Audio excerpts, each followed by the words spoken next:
인생은 마라톤이다 이런 말 들어보셨죠? 100m나 200m 경기는 시작과 동시에 전력 질주를 합니다. 그런데 마라톤은 이렇게 전력 질주를 하면 완주하는 것이 거의 불가능합니다. 그래서 마라톤을 할 때는 힘의 분배를 잘해야 됩니다. 꾸준히 달려야 되죠. 그래서 우리의 인생과 참 비슷하다 이렇게 말을 합니다.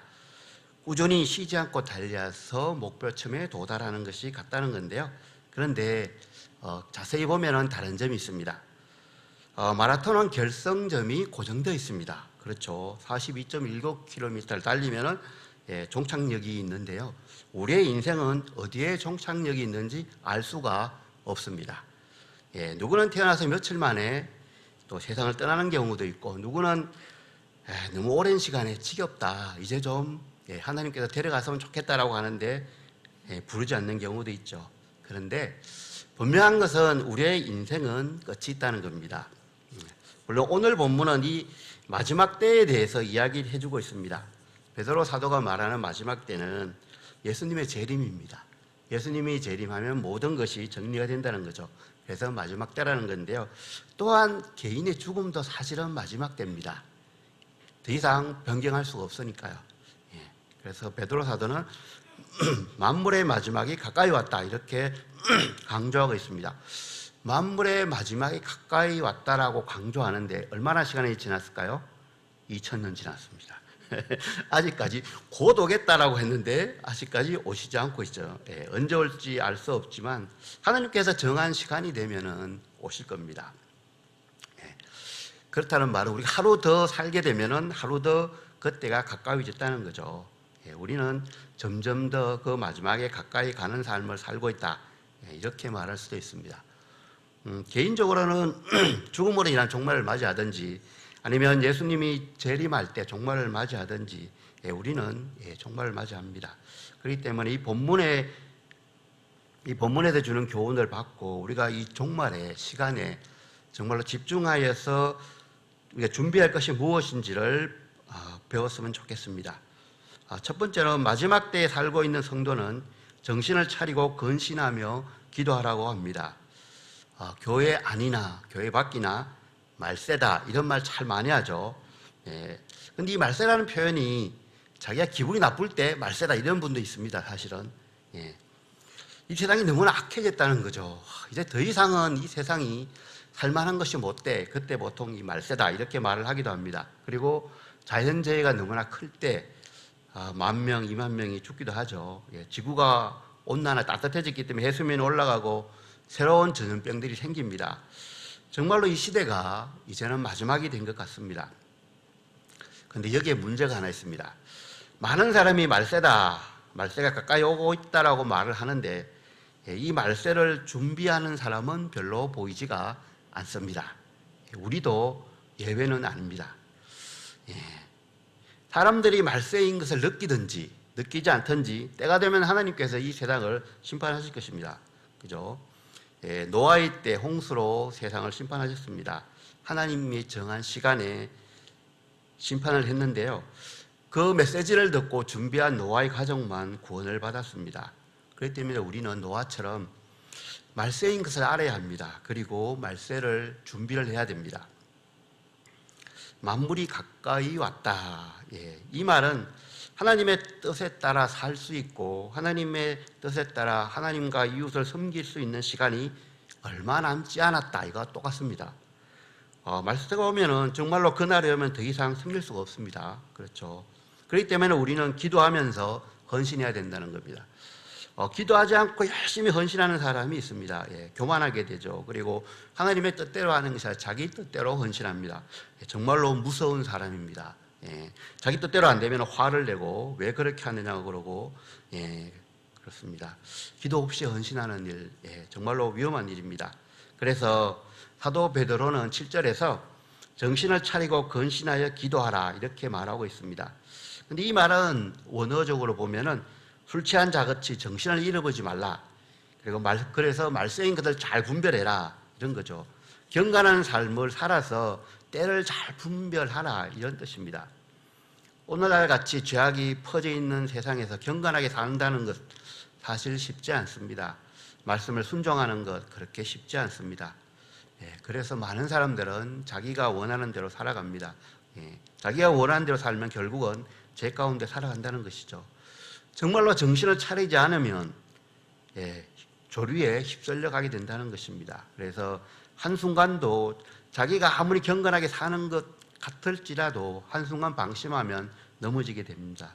그래서 베드로 사도는 항상 정신을 차리라고, 그래서 깨어 기도하라고 우리한테 말하고 있는 것입니다. 또 정신을 차리고 건신하여 기도하라는 것은 하나님과의 올바른 관계 속에서 기도하라는 뜻도 포함되어 있습니다. 기도를 하면 우리가 하나님의 뜻을 알죠. 하나님께서 우리에게 능력을 주십니다. 그래서 하나님의 뜻을 실천할 수가 있는데요.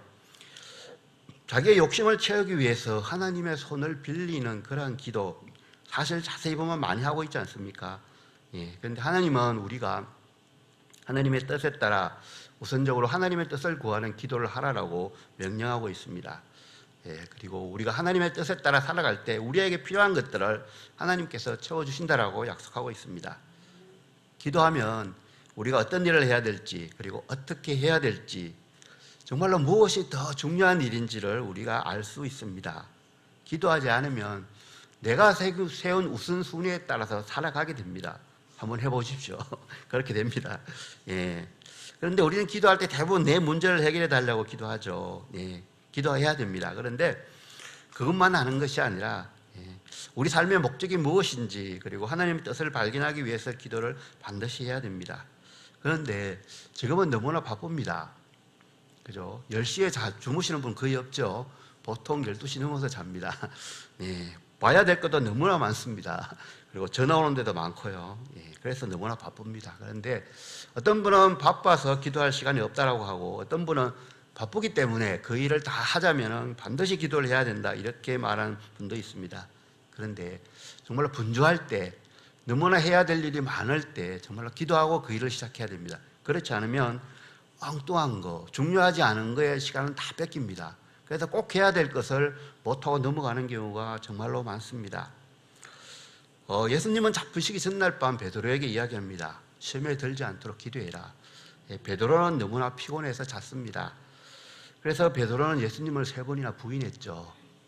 이러한 쓰라린 경험 때문에 베드로는 마지막 때에 우리들에게 기도하라는 것이죠. 마지막 때에 유혹이 더 많을 것이다. 그 유혹을 이기고 제 길로 넘어지지 않으려면 기도하는 길밖에 없다, 이렇게 말하고 있는 것입니다. 예수님을 3년씩이나 따라다니면서 배웠던 베드로도 기도하지 않았을 때 넘어졌지 않습니까? 우리들이 기도하지 않는다면 훨씬 더 심하게 뒤로 물러서거나 하게 될 것입니다. 우리 내면에는 죄의 습성이 남아 있습니다. 우리가 조금만 방심하면 올라옵니다. 그죠? 죄의 죄성과 유혹으로부터 우리의 믿음을 지킬 수 있는 길은 기도하는 길밖에 없습니다. 두 번째로, 마지막 때를 살고 있는 성도들은 열심히 사랑하라라고 말하고 있습니다. 예수님은 자신을 따르는 제자들에게 특별히 두 가지를 강조했죠. 그것은 첫째는 마음을 다하고 목숨을 다하고 뜻을 다해 하나님을 사랑하라. 우리 다 아는 말씀입니다.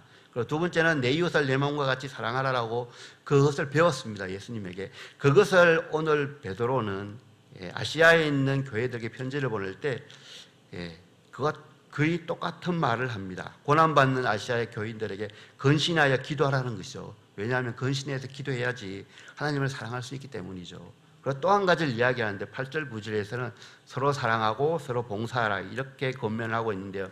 바로 이것이 예수님이 가르친 내 이웃을 내 몸과 같이 사랑하라라는 것이죠. 베드로는 예수님에게 배운 것을 실제 생활에 적용해서 이렇게 이야기하고 있는 것입니다. 사랑한다라고 말하는 것,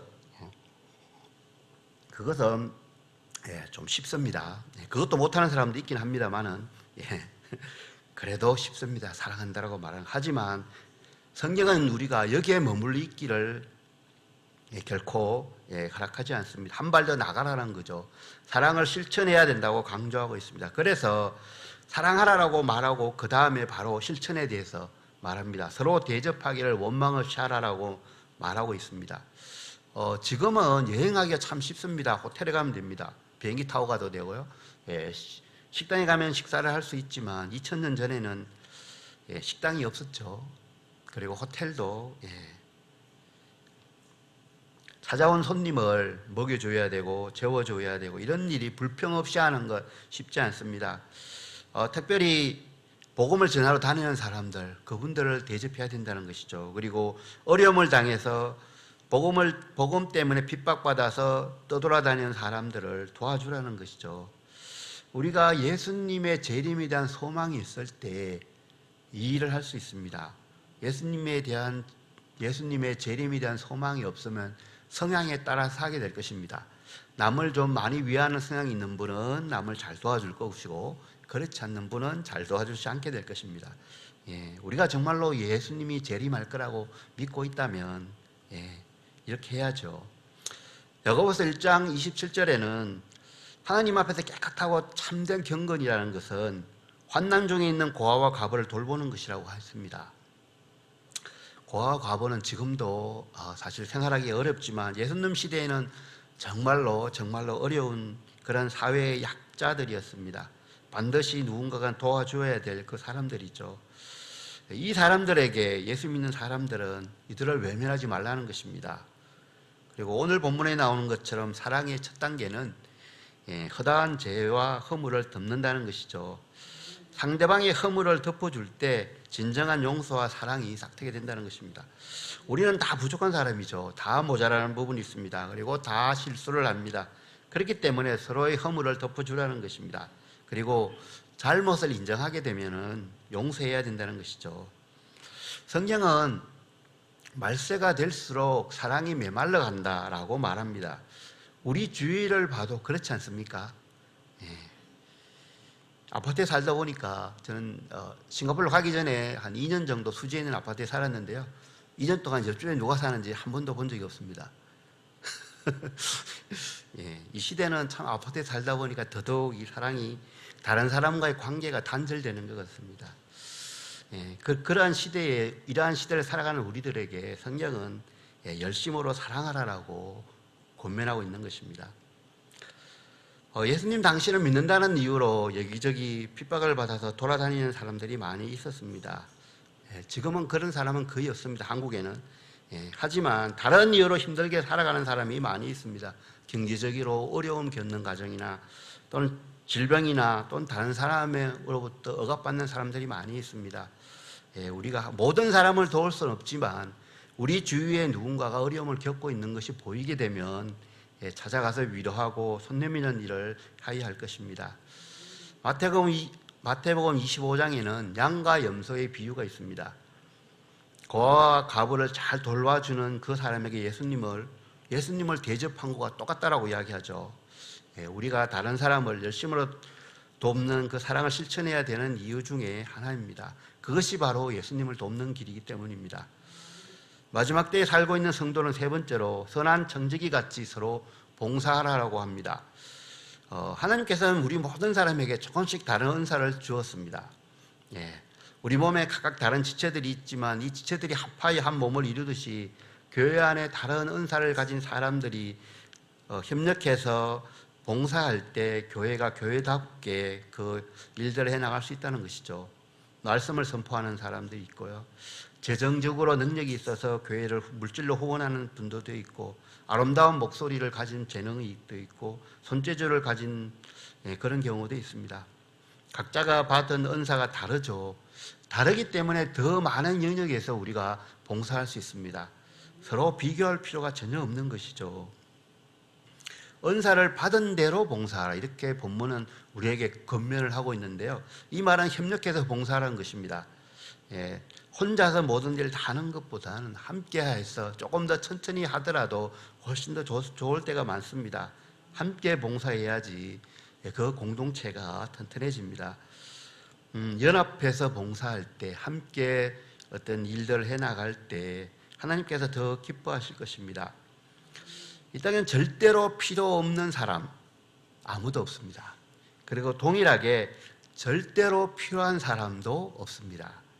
은사를 많이 가진 사람이 봉사 안 하면 큰일 나는 것 같은데요. 전혀 문제 없습니다. 하나님은 다른 사람을 사용하십니다. 그리고 그렇기 때문에 우리는 서로 인정하고 협력하여서 교회 안에서 봉사해야 됩니다. 함께 사역해야 되는 것이죠. 마지막 때는 사랑이 식어갈 뿐만이 아니라 자기 자신을 드러내려고 하는 그런 자기중심주의가 팽배해질 것입니다. 그래서 자기를 높이게 된다는 것이죠. 그래서 이럴 때일수록 우리는 겸손하여서 서로 대접하고 봉사해야 합니다. 우리가 가지고 있는 모든 것은 사실 하나님께로부터 받은 것입니다. 우리는 살아있는 동안에 그것을 관리하면서 사용할 될 청지기입니다. 그래서 우리가 가진 모든 것이 하나님께서 우리에게 임시로 관리하려고 주셨기 때문에 우리는 그것을 알고 바르게 사용해야 됩니다. 하나님께서 나에게 주신 은사, 재능이 나를 드러내기 위한 것이 아니라 우리 공동체를 드러내고 다른 사람을 돕기 위해서 그것을 사용해야 됩니다. 그것이 하나님의 뜻입니다. 봉사하는 목적은 하나님의 영광을 위해서 그렇습니다. 아무리 헌신을 잘했다 하더라도 그 봉사로 인해서 그 헌신으로 인해서 원망하거나 불평하거나 자기 자신이 드러나지 않는다고 한다면 그것은 잘못된 봉사입니다. 봉사는 오직 하나님으로부터 주신 능력을 가지고 하나님의 이름으로 하는 것입니다. 그래서 바울은 고린도전서에서 너희가 먹든지 마시든지 무엇을 하든지 하나님의 영광을 위해서 하라고 말씀하고 있습니다. 말하는 것 잠깐 오늘 나오는데요. 말하는 것도 청지기의 자세로 하여야 한다고 말하고 있습니다. 봉사하는 것도 하나님이 주시는 힘으로 하라고 하고 있죠. 이렇게 청지기 의식을 가질 때 하나님께서 영광 받으실 것입니다. 죽어서 천국 가는 것 정말로 중요합니다. 그런데 이 땅에 살아있을 때 하나님께서 주신 것 가지고 하나님을 높이는 일을 하는 것 정말 얼마나 아름다운 일입니까? 베드로전서 4장에서는 마지막 때에 대해서 말씀하고 있습니다. 이 세상이 종말이 가까워 있다는 것을 우리가 알고 종말이 가까워져 있기 때문에 그것을 준비하는 삶을 살아라고 하고 있습니다. 베드로전서의 말씀처럼 우리는 이 땅에 나그네로 살아가는 사람들입니다. 나그네는 이 땅에 뿌리를 내리고 살아가는 사람들이 아니죠. 곧 하나님의 나라로 이주해야 될 그 사람들이라는 것입니다. 이사를 갈 사람이 그렇게 많은 것을 준비해서 살지 않죠. 우리는 늘 이사갈 준비가 되어 있어야 합니다. 하나님 부르시면 가야 되거든요. 하늘나라로 이사갈 사람들인 우리는 기도하면서 하나님과 소통하며 하나님께서 주신 힘으로 하나님께서 원하는 그 일을 하여야겠습니다. 그리고 우리 이웃들을 정말로 열심히 사랑하고 우리에게 맡겨주신 것들로 우리에게 주신 그 은사와 재능을 가지고 이웃을 위해서 봉사하는 일을 하여야겠습니다. 우리보들은 이 성경이 말하는 것처럼 만물의 마지막에 가까워졌다는 것을 깨닫고 정신을 차리고 하나님께 기도의 생활을 하면서 사랑과 봉사의 삶을 살아서 하나님께 칭찬받는 우리 모두가 되기를 예수님의 이름으로 축복합니다.